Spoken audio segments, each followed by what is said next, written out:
welcoming everyone to our open house. And we will start in just a minute. Thank you for being here. Again, it's a hybrid session, so we have people here in the room and people who are watching at home. So we're excited to tell you a little bit about our program. First and foremost, I'm Ekin Yeşin. I'm the director of the Communication Leadership Master's Program. And I will share with you a bunch of details about our program today.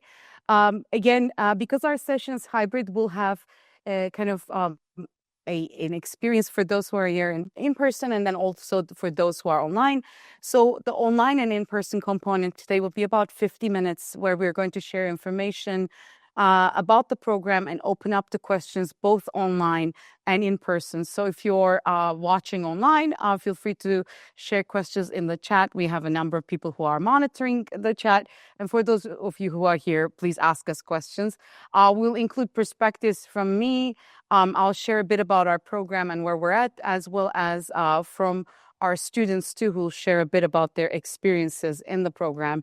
And then for those who are here in person, we'll have a quick connection component after this session in the room next door, where we have a little bit of snacks and food and drink, so we can end the session with more interpersonal questions. So if you have things that you want to ask, and if you're here, you can also ask us interpersonally at that component. But for those of you who are online too, we'll dedicate time to your questions at the end of the session. So the first 30 to 35 minutes are information, and then the latter part is questions. Anything you want us to clarify for you, we'll share with you. So welcome again. Again, thank you for joining us today. So at the start, I want to just tell you a little bit about our program and why our program actually is well equipped for the moment. And again, hello to everyone who's in here and offline as well. Again, at the beginning, I always want to start with where we find ourselves and why our program matters now. As the director of the program, I've also had the chance, I see a number of my students, former and current, we try to articulate why our program actually really relates to the moment, in both in our classes and in our experiences. And in various conversations we're having nationally, locally, and globally, we've been really excited to see that a lot of things that we're thinking about are really a match for making sense of the moments that we find ourselves in and how the industries and sectors are evolving at the moment. In thinking about why our program, I want to start our conversation by thinking through about kind of the structure of our program. So one of the things that makes our program unique is the multiple specializations that we have in our program, and that allows our students to customize their experiences. So as opposed to a singular focus of the program, we have actually multiple areas where students can work towards building depth of knowledge across various areas and change their perspectives as they think through their practice and explore new topics as well. So just to give you a sense, our master's program, again, touches upon a variety of areas of communication, leadership, and marketing practice as we try to think about it. As we try to make sense of it, we think about community and leadership, organizational and professional communication, marketing and branding, communication and culture, ethics, emerging technologies and trends, storytelling, content strategy, user experience, and marketing and branding. So again, a lot of different areas are represented in the program, and our students focus in some of these areas, or they focus in one area strongly and still are able to take classes. So it allows us to kind of make sense of a broader landscape and also have the flexibility that I think is really important in this moment. One of the things that I do in my own classes is to think about future work. So because the program's name is Communication Leadership, we not only focus on skill-based classes, but we also have a lot of conversations about what it means to kind of prepare for a future of work. A lot of data that I actually show currently in my classes, and we think about across many classes that we have in our program, think about how the complex skills are at work when we think about future work.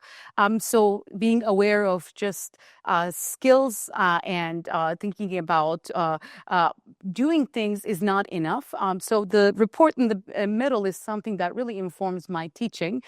This is from World Economic Forum, and every few years they release a report. And I mentioned this a lot in my classes, so those who have taken classes with me are really familiar with this, about how how to prepare for a future and what skills are necessary for that future. And you'll see that in their top 10 kind of skills, fastest growing skills that will be relevant for 2030.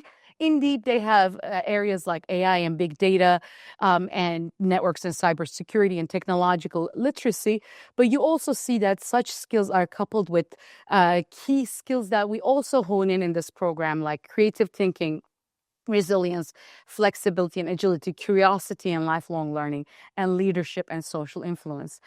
These type of what commonly deemed as soft skills may seem like something that is hard to demystify, but we try to understand these type of skills in practice too. Particularly in my classes, we try to make sense of how leadership practices are embedded in organizations, how collaboration plays a role, how we think about resilience, and how we can learn in this ever-changing environment. So one of the things that I really believe that prepares our program for the type of future work that we're thinking with is this combination of thinking about particular ways of creating communication, marketing, and design artifacts, coupled with also making sense of these complexities that impact the work environment. In addition to that, when we're doing so, we're also helping solve key challenges of our time.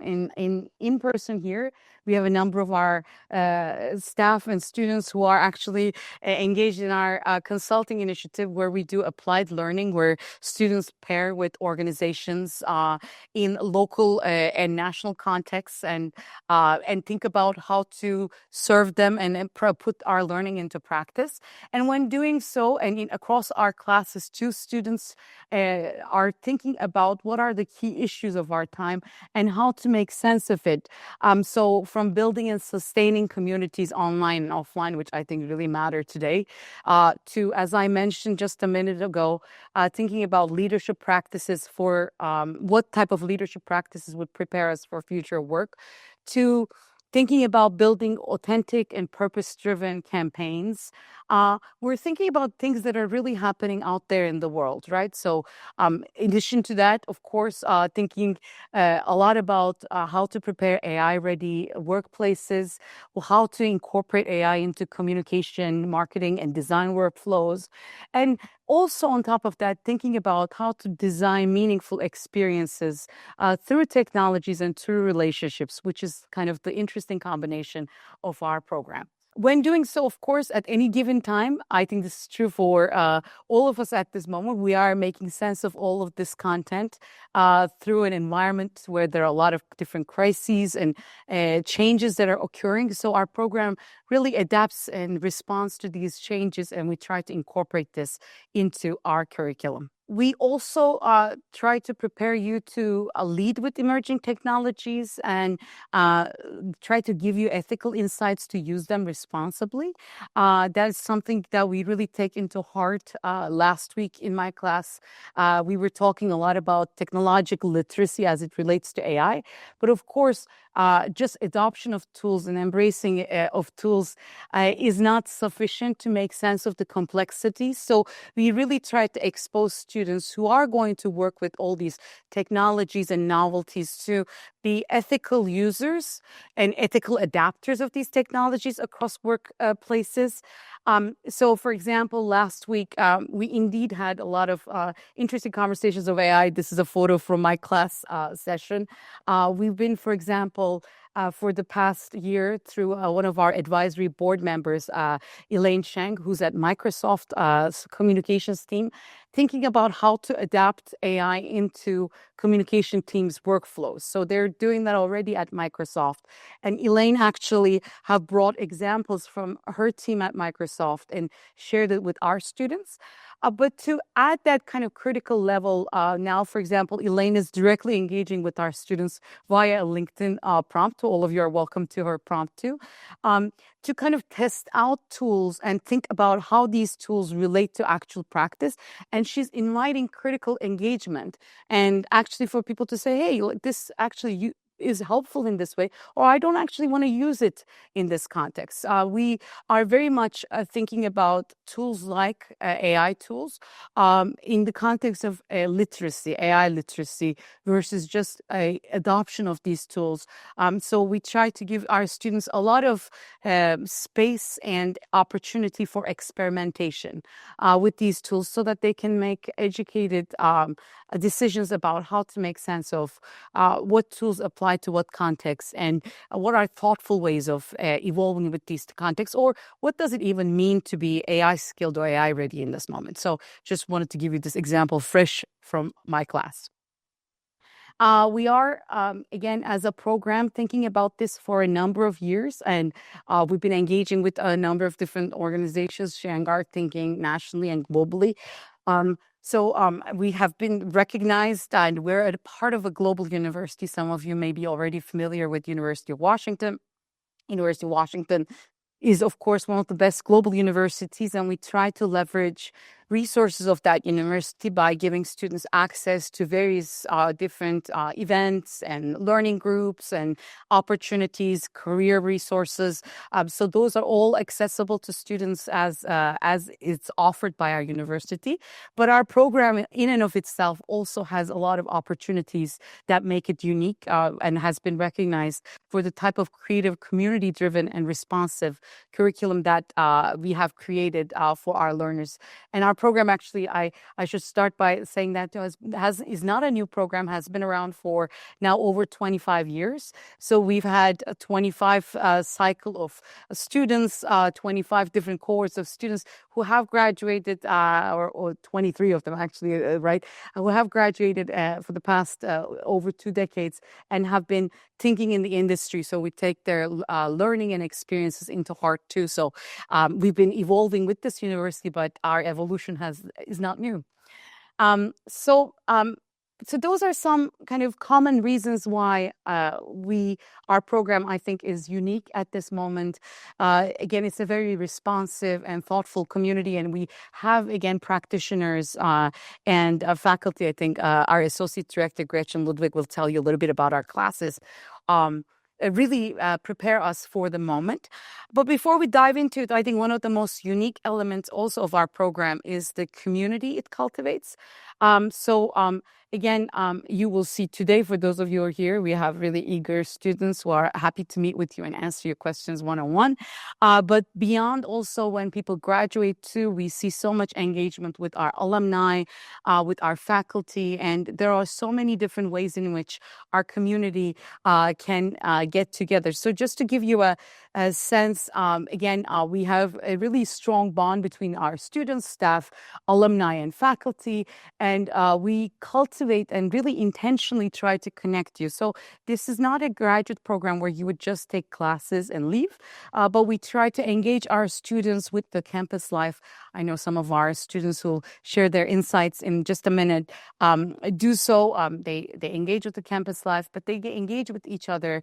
And we have various ways in which where we form those bonds, from, again, community events to periodic and quarterly career events, to various online forums, and then, exactly as I mentioned earlier, our consultancy initiative, where our students work and lead a consultancy team. And then, and then also we have ECHO, and then we have also alumni fellows and alumni mentors that help us connect you with perspectives on the ground. So that's kind of a broader network of individuals that you'll get access to. And again, these are some examples of networkings and learning events. Again, at the start of the program, we start with a robust orientation with workshops and a whole day long event. But that's not the only event outside of classes that you will have. Featured here, Lynn, who will speak with you in just a minute. At the end of the year, every year in spring, we have a showcase of our students' work. Actually, a showcase of video and audio work on a separate night, a showcase of our kind of strategy and creative work on another night, an event called Screen Summit. Well, we bring industry judges to evaluate and connect, and tons of projects gets featured at the end of the year, and alumni and others join students. So there are tons of opportunities there as well. And we also have, I know some of you in the audience are featured in the photos too, tons of opportunities for engagement beyond the classroom. We have community engagement coordinators that organize events of different kinds to attend to events on campus or off campus together as a community. You'll see in the corner, actually, we have a really epic and long-term class called Visual Storytelling that looks at comics as a lens of storytelling.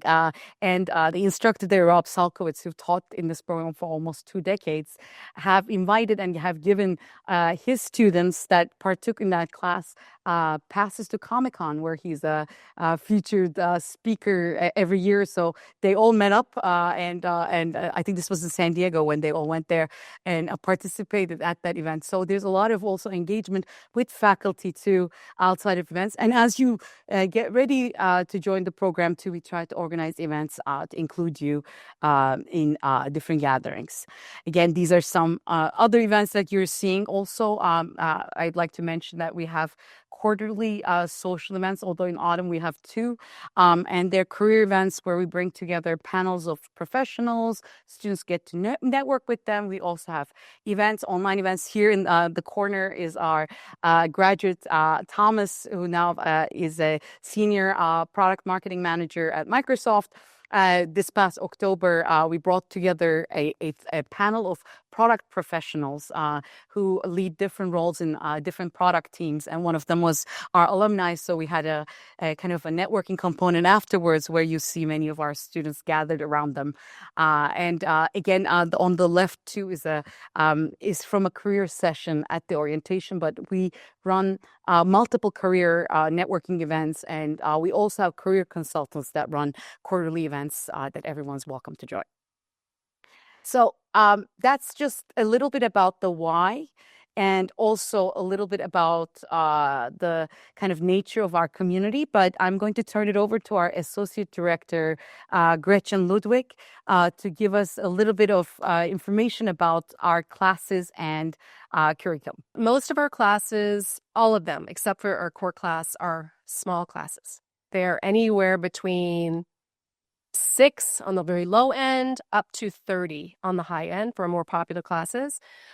This is because our classes are an opportunity for students to engage deeply with our faculty and with each other, and really have that experience in a classroom to go deeply into what they're doing. We talked about our specializations earlier. Those are really areas in which you can focus some of the things that you're bringing to your ideas. And people change often through the program. They might come in wanting to do marketing, and then they discover through taking a class, oh my God, I love UX. I want to learn more about that. And we have so many examples of students who started out one thing and they ended up encountering something totally new and then going into that career path after. So that's kind of an interesting feature of our program. Our classes are very emergent. So Ken was just talking about our product marketing. We had a product marketing and product management panel. And this winter, we're offering a product marketing class. We are engaging with one of our panelists who's going to be teaching that class with us. And the students have said, I'm really interested in product marketing. So we're able to be very nimble in our program because of our faculty, who are amazing. I love them. That's my job. I get a chance to interact with them. But they are working professionals by and large. They are working professionals who come here to teach, and they are at the forefront of their careers. They're mid to senior level, and they not mid, senior to very senior level. And they are also able to engage a lot of guest speakers from their organizations and organizations that they worked previously. So that's a big feature of our program. They will bring their colleagues to our classes to engage with you. And every one of those opportunities is a node in your network. So you're able to connect with them after class and start developing those kind of relationships, career relationships that will lead to your next career path and wherever that takes you. So I wanted to also talk to you about some features of our program. These are some highlights of classes just to give you an idea for winter that we're offering. These on highlights are new classes that we're offering. Market research approaches in the age of AI, taught by one of our longtime faculty, who's bringing a colleague from Microsoft to work with him in offering this class, and she's a market researcher. Foundations of Documentary Storytelling. I'm really excited that our storytelling specialization is growing, and we're able to offer more classes in that specialization that are becoming more relevant in this age of AI, where storytelling is going to be a key skill among human beings who are interacting with machine. And also public speaking and presenting with impact. This is a key skill that you need to bring as leader. And we offer 2 or 3 credit, more workshop style classes in our curriculum. And then we wanted to talk about some perennial favorites. Also coming up this winter, we have advanced user design. This quarter, Jason is pivoting to generative AI. And in that class, students work in teams in a simulated environment to create real products and services, and in this case, agentic AI. Communication for advocacy, that's in our MCCN track. We'll talk about that in a bit, but that's a wonderful class, very small seminar-style class, as our MCCN students are, with a max of 15 people. And then digital media branding and marketing is a popular class in our marketing specialization, which is becoming more popular as well. So, and that class is delivered online. Majority of our classes are in person. A few of them are online, and many of them are kind of blended, some in person and some online.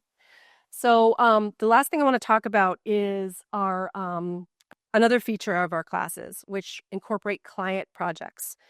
We have a lot of ways in which you can engage with clients throughout your journey here to provide portfolio pieces that really speak to employers, and you're able to demonstrate what you did to solve a problem for someone. These are examples of some of the client projects that come out of classes. We also have the consultancy. Alex is going to talk about that as well. So a multicultural marketing class. And this is interesting because it didn't start out, these classes, along with inclusive design and product equity, didn't start out of like, we're working with this client in the class, but these students developed a project on spec that the instructor connected to people in their community, and they were able to pitch directly to them. So that was really cool, both for Hannah Park with multicultural marketing and Chong Lu, inclusive design and product equity. And in the middle one, I will say, is our practicum class. We have a whole category of classes, practicum classes, which are always client-based. You are going to be working on a project for a client or several clients in the class. So I think that's all I wanted to say. And if you're going to stay around, you can ask me all kinds of questions about classes and curriculum. So thank you. Sorry, that was longer than I wanted to do. Sorry. No worries at all. Thank you, Gretchen. Now we're going to turn on to some perspectives from current students. So I want to invite to stand here Lynn, Jacqueline, Abigail, and Scott, who are going to share some perspectives from our program from the student side. And I'll give you this to share so you can pass it around, and I'll ask specific questions. We have students from different degree tracks too. They'll be here for those of you who are in person to answer your questions, but those of you who are online during the Q&A, we have a number of our team members here, our head of our academic services, consulting initiative, our head of marketing. So we'll be able to answer your questions at the end, online and in person. So if it's okay, could we go one by one and introduce yourselves and your degree track to those who are here and online? Hello, everyone. My name is Scott Bandy, and I am on the MCCN track. Thank you so much. Good night, everyone. My name is Jacqueline Dakers, and I too am on the MCCN track.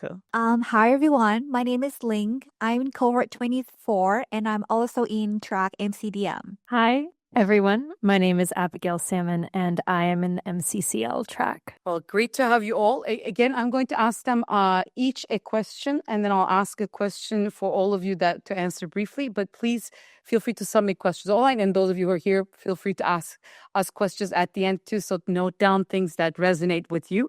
And again, our student representatives are representing different degree tracks too. So again, Master of Communication and Communication Leadership, our 60 credit track option. Master of Communication, Communities and Networks. Scott and Jacqueline are representing that track.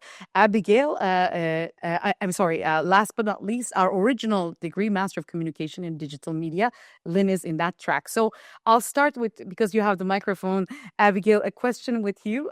So you're in MCCL, so Master of Communication and Communication Leadership program. It's the 60 credit version. So how has been your experience? Tell us about it. My experience so far has been really great. My background is in video production. I was living and working, and I got my BA in film in Los Angeles.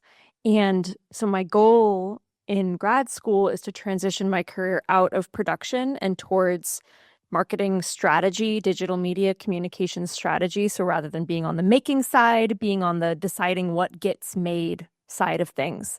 And excuse me, the MCCL track is especially good for that because it gives you a lot of flexibility in what classes you choose, and you get to take more classes because it's a slightly longer program than the other two tracks.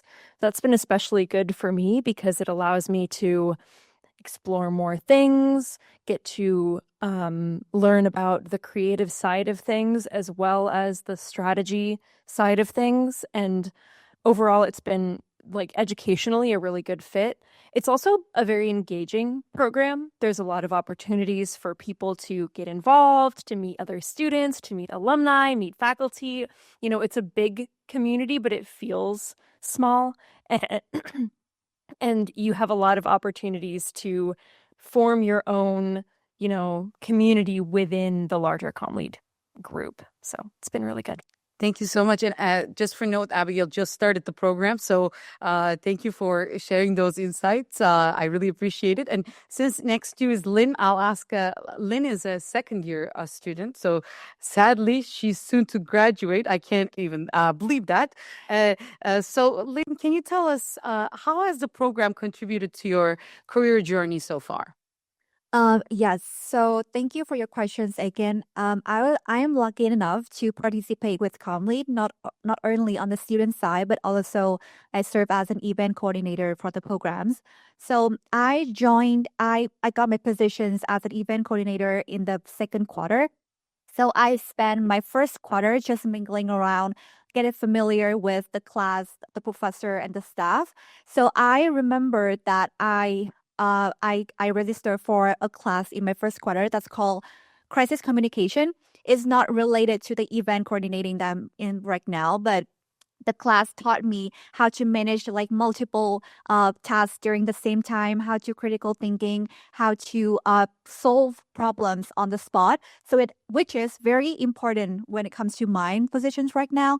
And moreover, CommLead provide you such healthy community where you can get to know more about your current student as well as the alumni.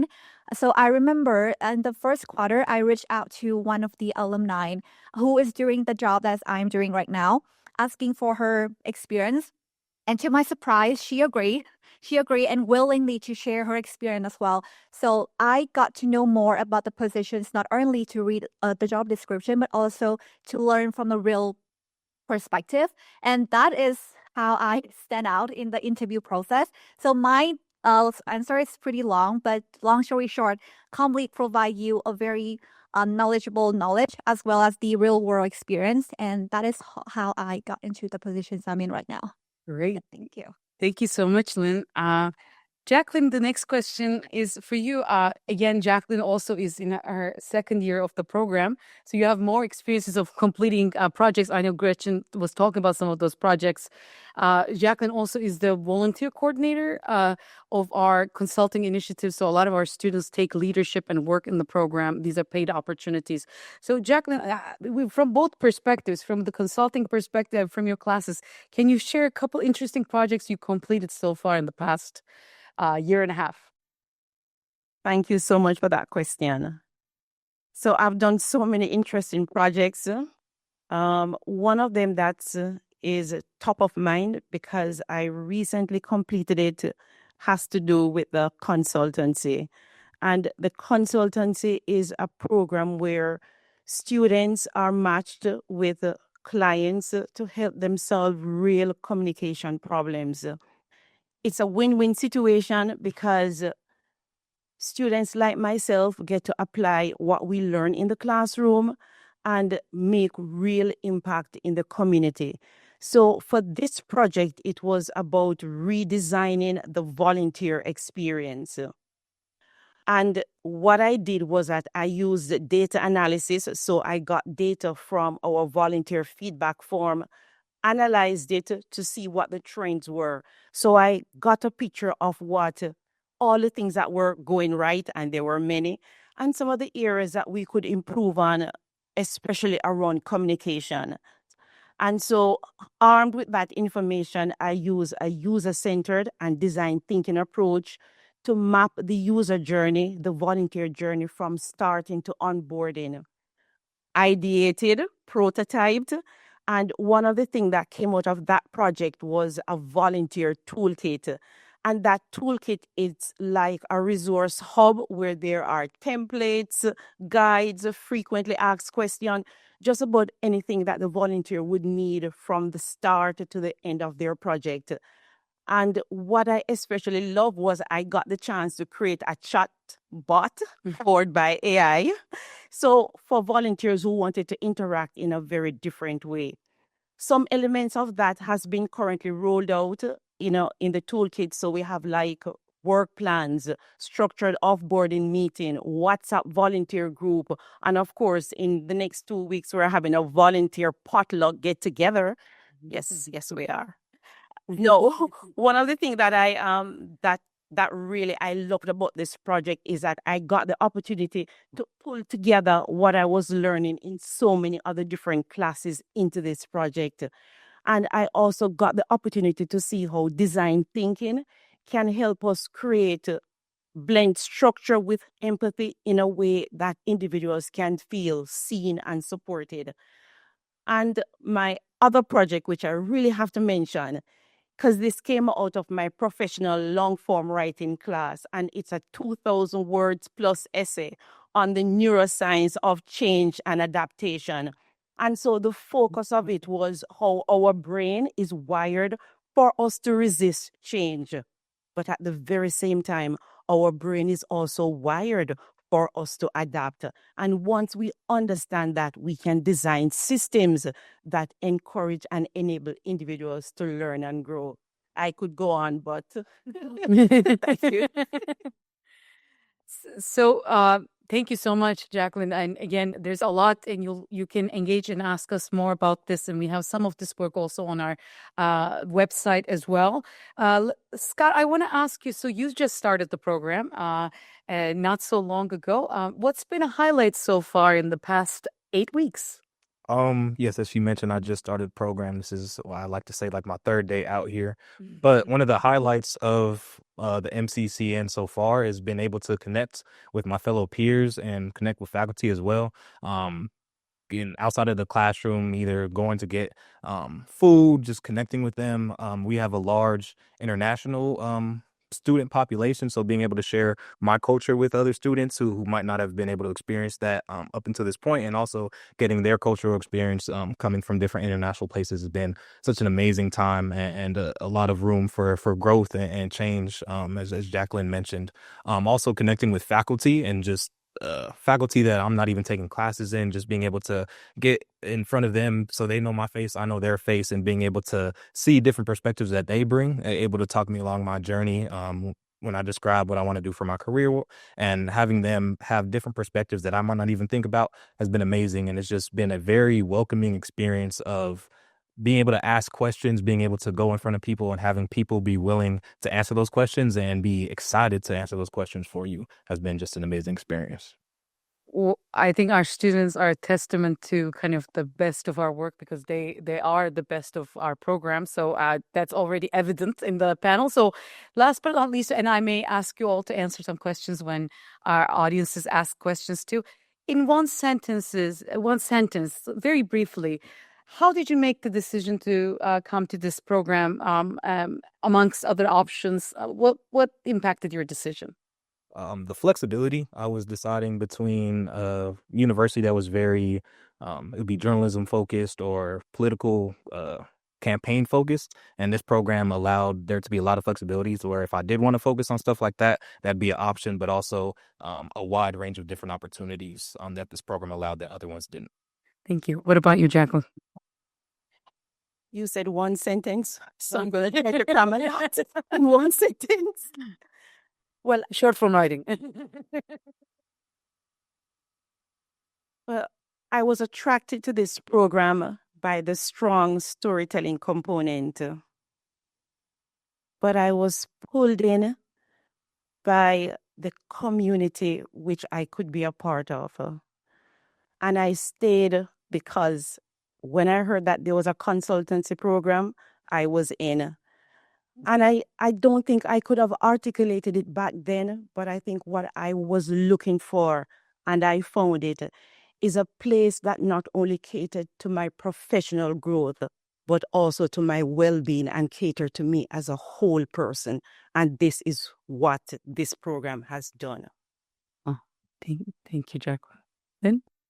As for me, I chose ComLead because the programs perfectly align with my career goal, which is advance in PR and communication field.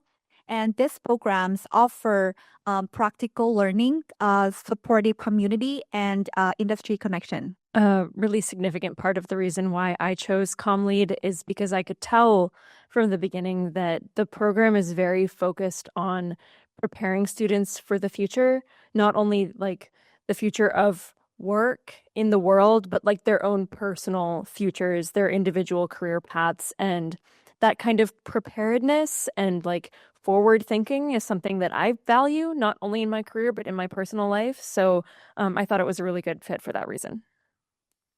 Thank you all so much. Thank you. Let's give a warm round of applause to all our students, and I'll take that. Give it to Alex. As we transition into questions again, just very quickly, these are the 3 degree tracks: communication leadership, communities network, and digital media that our students have talked about. All of our programs have STEM up extension, which means that for international students, they can have an extension of 24 months after the first year of OPT. So it's a STEM designated program. Students complete the program anywhere between 15 months to 2 to 3 years. We have both part-time and full-time students. So that's just something I wanted to mention. And a couple reminders as I will look at Heather Werkel is here with us too. She'll help me answer some of your questions too. But we already have, Heather, how many applications started? 146. Already, we opened the system less than a week ago, so we already have submitted applications, but you don't have to submit them. There's no advantage to submitting early, so and you will have ample sessions with us like this where you can ask questions. This is one where we have in person, but we have many events coming up where you'll be invited to, where you can get to know our community better. And again, so the priority application deadline as you're preparing your questions, I know there's some online questions that I'll turn to Alex to ask. And those of you who are here too, please raise your hand and ask your question, and I'll repeat it and point it to someone. And Alex, if it's okay for you to bring the microphone to someone, and then also whoever's answering you, I'll ask you for that. I'll run around in my class tomorrow, Abigail and Scott. As you see, I'm the mic runner and also the lecturer of the class. So I'm looking forward to that tomorrow. So January 30th is the priority deadline for applications. And in that deadline, actually, we have also limited amounts of merit-based scholarships that we're able to grant. So that's only in the priority deadline. We have our second deadline, March 31st, which is, again, after we make those decisions on limited spots available after the first deadline. Both deadlines are open to all domestic and international students, both January 30th and March 31st. It's priority deadline is the top deadline if you want to be considered for a spot, because after that we have more limited spots.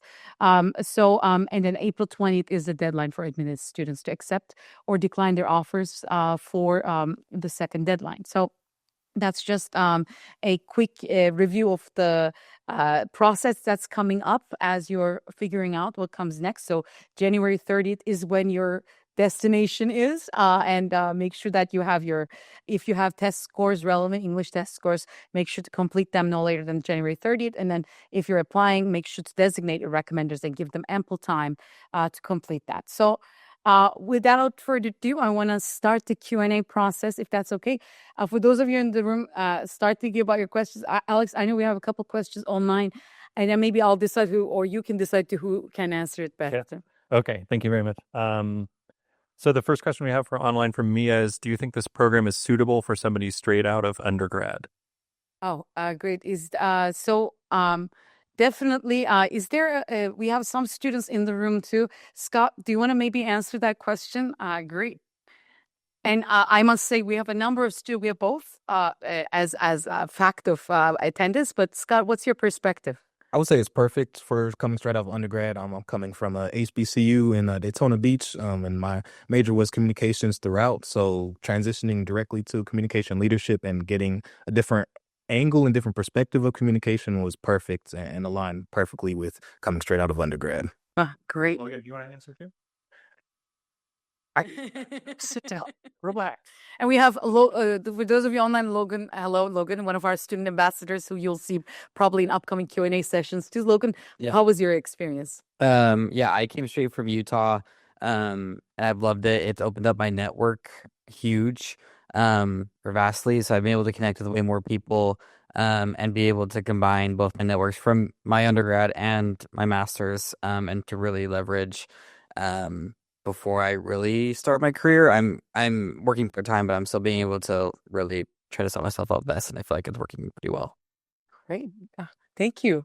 And Alex, do we want to move on to another online or in-person questions? Please feel free to raise your hand too, or you can ask us later too. But if you feel please share your questions. Go ahead, please. Thank you. Thank you so much. I was just curious what you guys look for in applicants and what makes applicants stand out in the process. I will share a little bit. Maybe Alex, if you want to share. Alex Stonehill, by the way, who's today walking around with the microphone, is one of our associate directors that is in charge of all our applied learning and partnered learning opportunities with a lot of different organizations. So he oversees a lot of, and he also reviews applications and one of our core reviewers of the application process as well. So Alex, maybe we can start with you. What makes a good application? Yeah, we talk a lot in this program about purpose and being purpose driven. And so I think that's a lot of what we're looking for. So there's certainly not like a perfect resume or a perfect qualification. It's really about that you are starting to have some idea of what you want to do with the degree, like what you're passionate about. And certainly that can be like very hard kind of like career oriented stuff, but it can also be like more kind of passion oriented stuff.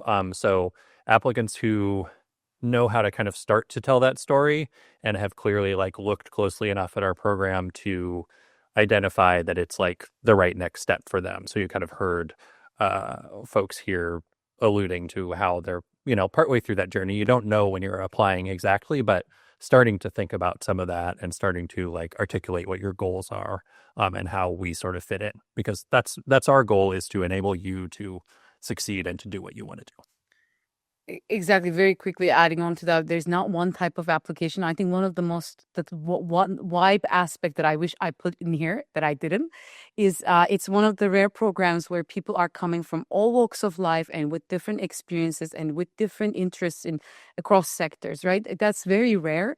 There are programs that are more innovation and technology oriented, and everyone wants to go into that sector. But in our program, we have early career folks, mid career folks, people who are interested in nonprofits. So in that, though, I think because we have such a variety of applicants, what we look for is a clear explanation of why we are the next good step. And that journey is unique for all of you. So there'll not be one answer, but we're trying to find out why we're a match as much as, why you're a match to us. So I'm happy to answer more questions about that too. Thank you for your question. Looks like we have another one online. It's going to be a surprise for me. What's the acceptance rate for the program, and is there a GPA requirement? Maybe I can ask that to our, by the way, say hi to Heather Werkel, who you'll see a lot during your journey. And as you're applying, she's in charge of every academic detail and all of our academic and advising services. So Heather, what's our kind of general acceptance rates, and what are the types of requirements we're looking for? Yeah, hello everyone in the room and online. So as far as acceptance rate, it's always hard to predict in advance because it all depends on how many applications we get. But in general, based on recent years, tends to be between 30 and 40% of people who apply to the program get an offer of admission to the program. So again, we could get like 2,000 applications. This would change, but generally around 30-40%. And then the question about GPA, the UW Graduate School does have a 3.0 minimum GPA. There's several different ways to meet that. That can be your cumulative GPA across like whatever shows up on your transcript. They can also be calculated based on your most recent 2 years, your most recent 90 quarter credits or 60 semester credits. So one of those has to meet 3.0 in order to be admissible by the grad school.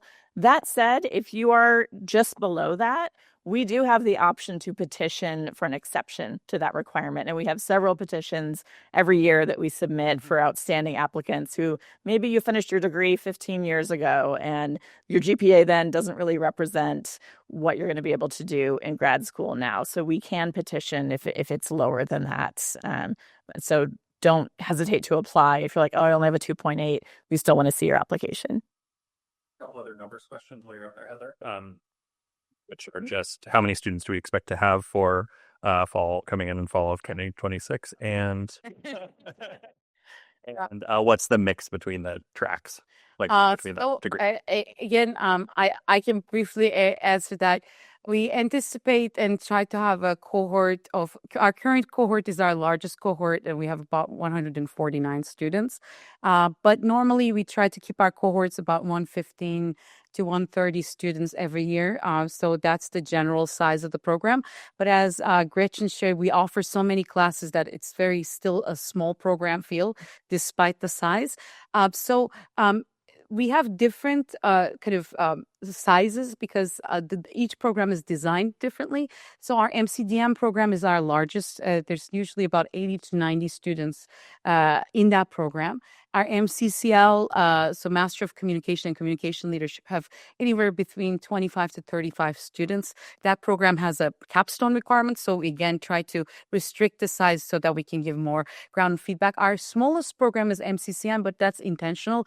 Not everyone wants to be a part of a very large program, but want to have more advising one-on-one or a cohort experience. So starting actually this year, but more formally next year, those who are enrolled in MCCM will in smaller groups take classes throughout, at least one class together throughout their journey to create that community aspect. And we're trying to keep that degree in like 15, 20 people at max so that we can kind of craft that community feel of a more boutique program, which we're no longer, but we're trying to still give that access so that you have that nuance across degrees. We have time for one or two questions, and then we'll, for those of you who are here, please join us next room. For those of you who are online, I'll have some next steps right after. So any other questions from the room or online? Anything else you want clarification on before we close out for the evening? I think there's Oh, one more online question. that okay, great. Two more. And they are related to internships.